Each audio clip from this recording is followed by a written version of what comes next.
dando facturas muy caras. José Alejandro, sería bueno buscar cálculo de con cuánto de deuda están haciendo cada guatemalteco, tal vez así tomamos conciencia. Gabriel Pallerés, con ese préstamo ya no se van a robar a los bebés en los hospitales, se hace la pregunta. Prince Tab, la deuda es buena siempre y cuando sea para la vida y la salud de nosotros.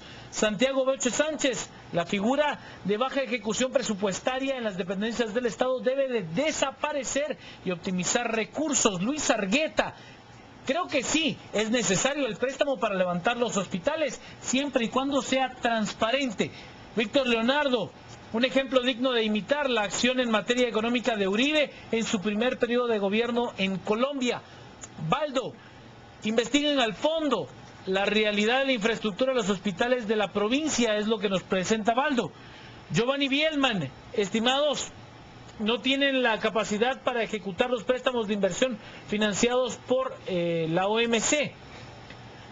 Rolando Mush, ¿cuál es la garantía de que se pague sin evitar una verdadera crisis a la vuelta de la esquina? Gracias a Dios no la hemos vivido. Veamos qué es lo que se nos está planteando en Facebook, donde también ha habido comentarios al respecto de lo que estamos hablando en este instante. Arturo Campos nos dice: la red hospitalaria es pésima, el dinero nunca llega y se queda en las bolsas de las ONGs, siempre es lo mismo, es lo que nos plantean a través de las redes sociales. El factor común de todo lo que hemos hablado durante ya prácticamente un mes es impresionante. La corrupción en el estado de Guatemala no tiene límites. Todo es sobrevalorado, todo tiene un trasfondo. Ya no puede ser. Veamos qué se dice en Facebook. Mauricio Gómez, pero si lo está pidiendo el Banco Mundial. Josué García, en la realidad no hay peor ciego que el que no quiere ver, y parte de ese dinero se va cuando terminan su tiempo en la presidencia y más deuda para el país. Fabiola Lisette Ramos, es muy bueno, la salud es algo necesario. Mónica Herrera, pero es genial que compongan la red hospitalaria, creo que eso sí es muy bueno, creo que sí es necesario esa deuda para invertir en salud. Además hay que hacer más centros de salud en el interior, dice Flor Colindres. Rosana de Nájera, no, creo firmemente que Guatemala el problema es la sobrevaloración de todos los proyectos para que a todos los involucrados les quede su tajada, sin duda. Ese es uno de los grandes problemas. Vamos, estamos hablando de otra inversión de más de 200 millones de dólares, pero el 1.600 millones de quetzales. Pero el presupuesto de prácticamente 60.000 millones de quetzales por año, y no es suficiente para que las cosas sucedan, Philip, y nunca lo será. No, es que lo que pasa es que a ver, aquí hay dos problemas. Primero, la estructura presupuestaria del Estado de Guatemala es sumamente rígida, porque la Constitución ya preestablece las asignaciones para el 84-85% de los recursos del Estado. Eso quiere decir que un gobierno solo puede disponer del 15% de los recursos de cada presupuesto, lo cual limita enormemente la capacidad de planificación financiera de cualquier gobierno. Número dos, el problema que hay aquí en Guatemala es que en los últimos 5 o 6 años abandonamos una política tradicional de mucha responsabilidad fiscal en que Guatemala mantenía niveles de déficit relativamente controlados. Como abandonamos esa política de responsabilidad fiscal, hoy lo que estamos viendo es que el porcentaje de deuda o la amortización de deuda que se debe cubrir en cada presupuesto es mucho más alto de lo que tradicionalmente era. Lo que ha pasado es que hemos incurrido en ese círculo vicioso de contratar deuda para pagar deuda, lo cual es receta para el fracaso. Pero lo que no tenemos que satanizar es que en casos de inversión, la deuda puede ser una herramienta, los préstamos pueden ser una herramienta positiva. Lo que sí hay que hacer, y eso sí es de urgencia nacional, hay que darle una vuelta a todas las prácticas corruptas que ocurren en el Ministerio de Salud, porque hay diferentes niveles. Está la macrocorrupción, que ocurre en todo el tema de venta de medicamentos y de insumos hospitalarios, donde son negocios multimillonarios que se concentran en un conglomerado de empresas financistas proveedoras del Estado. Pero también hay una petit corrupción, la petit corrupción que ocurre a nivel del sindicato de trabajadores, de los mismos médicos, que roban insumos como hormigas dentro de los hospitales y que naturalmente generan ineficiencia en el manejo presupuestario. Y lo último que hay que hacer, aquí más que enfocarnos en remozar los hospitales nacionales, uno de los grandes problemas del sistema de salud guatemalteco es su alto nivel de concentración y centralización. Las áreas de salud y las zonas de salud en el interior del país, aquellas que se debían de encargar de la salud preventiva y de la curativa primaria, pues están en trapos de cucaracha. Un esfuerzo, por decirlo menos, un esfuerzo para mejorar el sistema de salud es llevar los recursos a esas zonas descentralizadas, porque eso le permitiría a las áreas de salud descentralizada atender a la población y minimizar la cantidad de pacientes que eventualmente tienen que llegar al Hospital Nacional porque no encontraron respuesta en toda la cadena de la salud. ¿Por qué no volver los hospitales municipales? ¿Por qué no? Si ya Santa Catarina Pinula tiene una gran cantidad de escuelas municipales y de clínicas municipales que funcionan.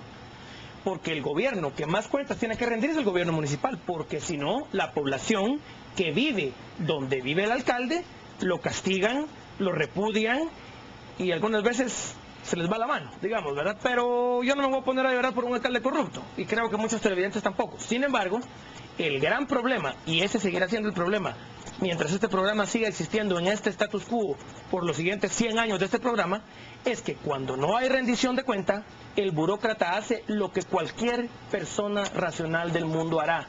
En la arca abierta hasta el justo peca. Si es fácil robar, ¿por qué no lo voy a hacer? Si nadie me va a castigar, ¿por qué no lo voy a hacer? Si al Estado no le interesa organizarse para combatir la corrupción, y hay miles de personas y de empresas que viven de esta corrupción, ¿para qué va a cambiar el sistema?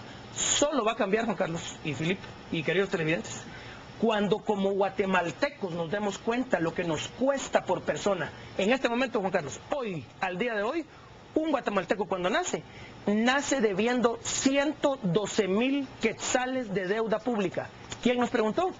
¿Quién hizo un referéndum para pedirnos si queríamos endeudarnos en ese nivel de deuda? Se la cierro de esta manera, Giovanni, el concepto que usted da. Entre más indolente es el ciudadano, más fácil más robarle, irresponsable es el político. Más fácil robarle, así. Por supuesto, entre más indolente es el ciudadano, que no actúa, que no se moviliza, que no critica, que no dice nada, que se queda allí aceptando que no sean 112,000, que sean 300,000, ¿por qué no? Que sean 500,000, ¿quién dice que no? Si así no es. Decimos nada, vamos a las redes, veamos qué se nos plantea Nery Guzmán. Estados Unidos, $240 para hospitales, nos dice Nery Guzmán. José Milián, no, podemos solucionarlo con participación ciudadana, autos sostenibles, iglesias millonarias, cancelación de ONGs.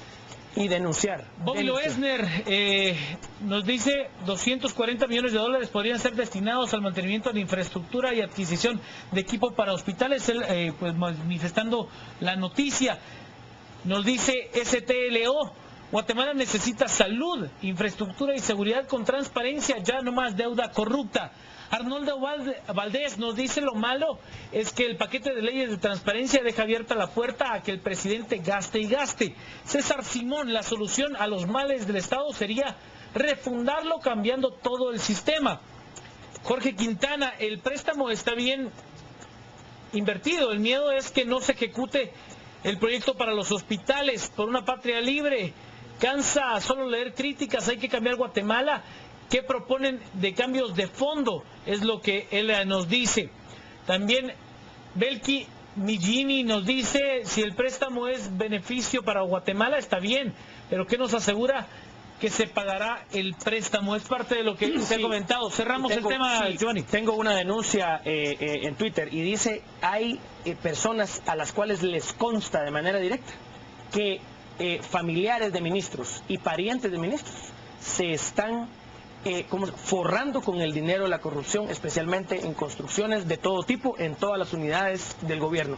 Y eso es un secreto a voces que viene pasando por décadas con parientes de diputados, parientes del presidente, parientes del vicepresidente, parientes de los diputados y parientes de los alcaldes. Si no, miremos el caso Medrano. Es imposible que permitamos que un ministro se esté construyendo una casa de 5,000 metros cuadrados en una marina en el Pacífico y no hayan denuncias. Eso es imposible de tolerar. Vamos, Giovanni, el remozamiento de la oficina del ministro de Salud Pública fue un hecho evidente. Vamos, creo que costaba, no sé qué cantidad costaba el metro cuadrado de piso para remozarle la oficina al señor. En eso se va el dinero. Así de sencillo, en eso se va el dinero. Nosotros vamos a seguir recibiendo sus opiniones a través de las redes sociales, nuestra cuenta @Canal Antigua, nuestro hashtag a las 10 p.m, las cuentas de nuestros analistas de esta noche, Philip Chicola, @Pechicola, Giovanni Frati, @Frati Giovanni, y por supuesto antes de la pausa, más noticias.